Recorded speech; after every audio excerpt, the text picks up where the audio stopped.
Iran airs AK-47 training on live TV as war fears surge across the region. State broadcast shows civilians learning rifle use amid rising U.S. tensions. IRGC instructors demonstrate combat skills as Iran stays on edge over possible war.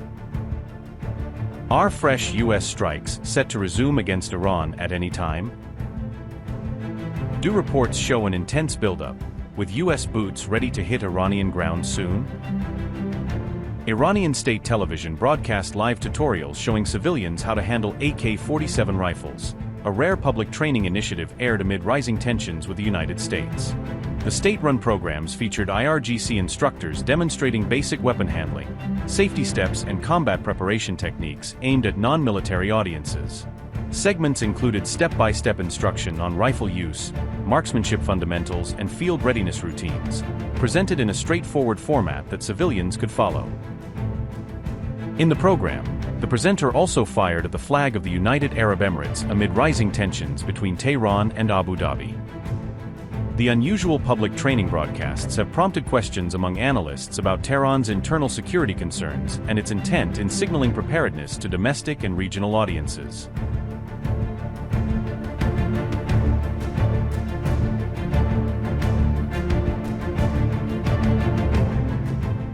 Those broadcasts came as reports suggested fresh U.S. strikes on Iran could resume as early as next week, heightening regional alarm over possible escalation. The New York Times says both U.S. and Israeli authorities are stepping up military preparations and reviewing a range of contingency options in response to the crisis.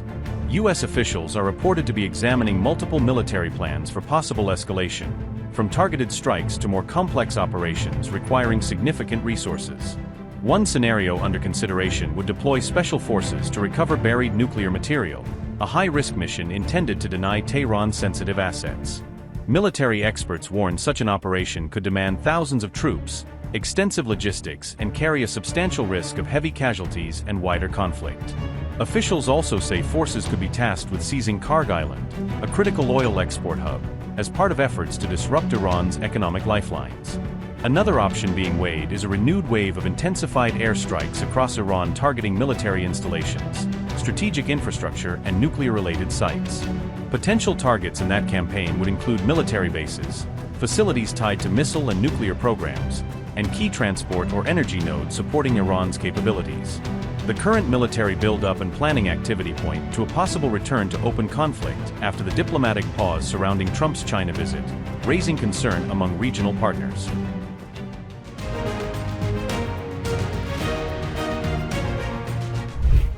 Iran's parliament is reportedly working on legislation that could authorize a reward for the killing of the U.S. president.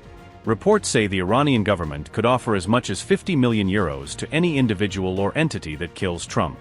The proposed reward is being framed as retaliation for the killing of Iran's top leader and commanders during the war. The move was reportedly revealed by the head of Parliament's National Security and Foreign Policy Committee. Ebrahim Aziz said, and I quote, "We believe the vile President of the United States, the ominous and disgraceful Zionist Prime Minister, and the CENTCOM commander must be targeted and subjected to reciprocal action. This is our right. Just as our Imam was martyred, the President of the United States must be dealt with by any Muslim or free person. If any natural or legal person carries out this religious and ideological mission, the government is obliged to pay 50 million euros as a reward." Unquote. Trump has also survived multiple assassination scares, including a recent security incident in Washington. He reportedly escaped another brief scare after shots were fired near a reporter's gala last month. Earlier in March, reports also said a mass text message tied to a bounty on Trump circulated across Iran. That threat emerged as Trump wrapped up his trip to Beijing and claimed Xi Jinping had agreed to help on Iran, assertions that have not quelled fears of near-term military options. Did President Xi make any firm commitment to put pressure on the Iranians to reopen the Strait of Hormuz?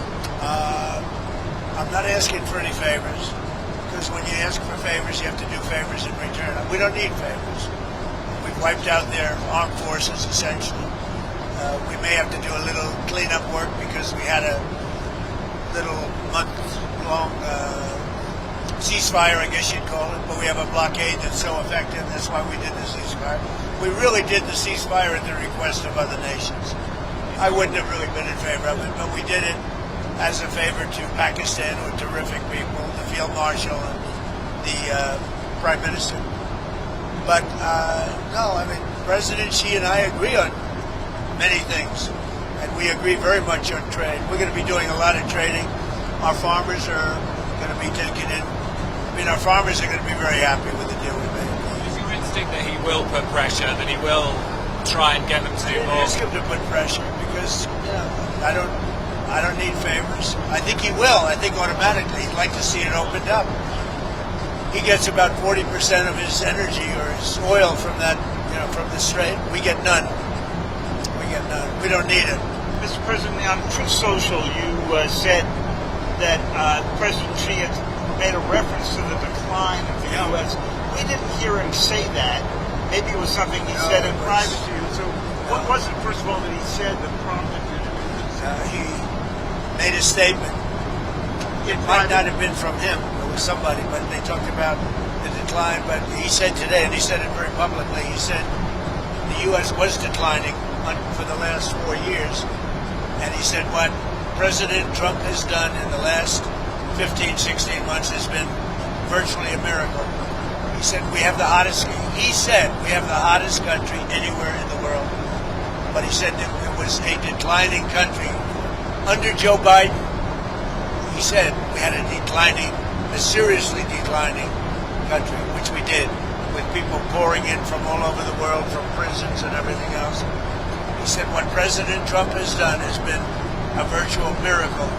It's the hottest country anywhere in the world, and it is, yeah. On a different subject, on Cuba, there's reporting that Raul Castro could be indicted by the DOJ, I believe. What does that mean? Well, I don't want to comment on that. I'll let DOJ comment on it. But they need help, as you know. And you talk about a declining country. They are really a nation or a country in decline. So we're going to see. We have a lot to talk about on Cuba, but not maybe for today. Tariffs, Mr. President. Did you agree with President Xi to extend that year-long truce on tariffs? We didn't discuss tariffs. I mean, they're paying tariffs. They're paying substantial tariffs, but we didn't discuss. Before I came along, it was the opposite.